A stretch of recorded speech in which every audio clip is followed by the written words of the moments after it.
നമസ്കാരം. ഏക ന്യൂസിലേക്ക് സ്വാഗതം.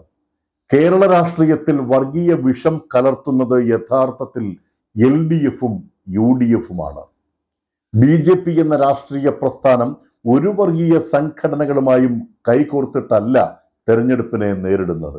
ഏത് ചെകുത്താനെ കൂട്ടുപിടിച്ചും മൂന്നാമതും അധികാരത്തിലെത്തുവാൻ കമ്മ്യൂണിസം എന്ന ആശയത്തെ കൊന്ന് കുഴിച്ചുമൂടി ഭ്രാന്തിളകി നടക്കുകയാണ് LDF. ഇന്ത്യയിൽ നിരോധിക്കപ്പെട്ട പോപ്പുലർ ഫ്രണ്ട് എന്ന വർഗീയ തീവ്രവാദ സംഘടനയുടെ ഉപോൽപ്പന്നമായ SDPയെയാണ് ഇടതുപക്ഷത്തിന്റെ സഹയാത്രികരായി ഒപ്പമുള്ളത്. ഇത്തരം വർഗീയ കോമരങ്ങളുടെ വോട്ടുകൾ ഞങ്ങൾക്ക് വേണ്ട എന്ന് ശബ്ദം കുറച്ചെങ്കിലും പറയുവാനുള്ള ധൈര്യം ഇടതുപക്ഷത്തിന് ഇല്ലാതെ പോയത് എന്തുകൊണ്ടാണ്? 10 വോട്ട് കിട്ടാൻ PDPയുമായി ഇടതുപക്ഷം വേദി പങ്കിട്ടത് മലയാളി മറന്നിട്ടില്ല. ഇനി UDFന്റെ കാര്യം പരമ കഷ്ടമാണ്. ഈ തിരഞ്ഞെടുപ്പിൽ കൂടി അധികാരത്തിലെത്താൻ സാധിക്കാതെ വന്നാൽ കേരളത്തിൽ കോൺഗ്രസ് എന്നത് ഓർമ്മയായി മാറും. പേരിൽ തന്നെ വർഗീയമുള്ള മുസ്ലിം ലീഗാണ് കോൺഗ്രസിന്റെ പ്രധാന പങ്കാളി. വർഗീയതയ്ക്ക് ഉദാഹരണമായി ചൂണ്ടിക്കാണിക്കുവാൻ സാധിക്കുന്ന ജമാഅത്തെ ഇസ്ലാമിയാണ് കോൺഗ്രസിന്റെ മറ്റൊരു രാഷ്ട്രീയ സഹകാരി. അധികാര ഭ്രാന്തുമൂത്ത് ഇടതും വലതും ഈ നാടിന്റെ സമാധാനത്തെ തകർക്കുകയാണ്. തീവ്രവർഗീയവാദം വേഗത്തിൽ വളരുവാനുള്ള മണ്ണാക്കി കേരളത്തെ ഇവർ മാറ്റിക്കഴിഞ്ഞു. ക്രിസ്തീയ വോട്ടുകൾ കൂട്ടമായി BJPയിലേക്ക് ഒഴുകിയെത്തുന്ന ഒരു തെരഞ്ഞെടുപ്പാണ് നടക്കാൻ പോകുന്നത്.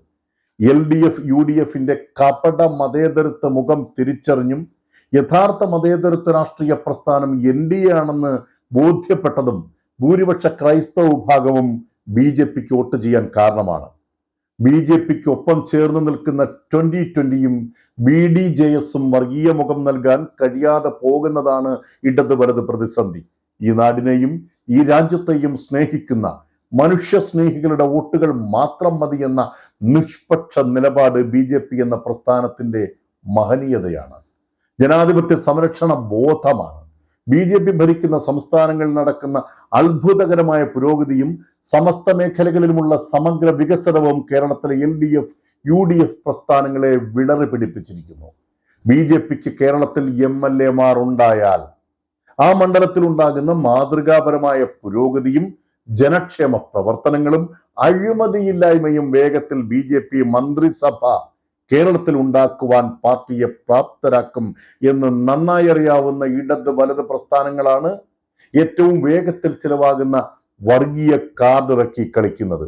എന്നാൽ പടിവാതിക്കൽ എത്തി നിൽക്കുന്ന ഈ തെരഞ്ഞെടുപ്പിൽ പ്രബുദ്ധരായ കേരള ജനതയ്ക്കിടയിൽ ഈ കപടത അധികം ചിലവാകില്ല. ഇല്ലാത്ത വർഗീയത BJPക്ക് ചാർത്തിക്കൊടുത്തും വർഗീയം ചീറ്റുന്ന സംഘടനകളുമായി രഹസ്യ ധാരണ ഉണ്ടാക്കിയും ഈ തെരഞ്ഞെടുപ്പിനെ നേരിടുന്ന UDF LDFന്റെ ഇരട്ടത്താപ്പ് ബുദ്ധിയും വിവേകവുമുള്ള മലയാള ജനത മനസ്സിലാക്കുക തന്നെ ചെയ്യും.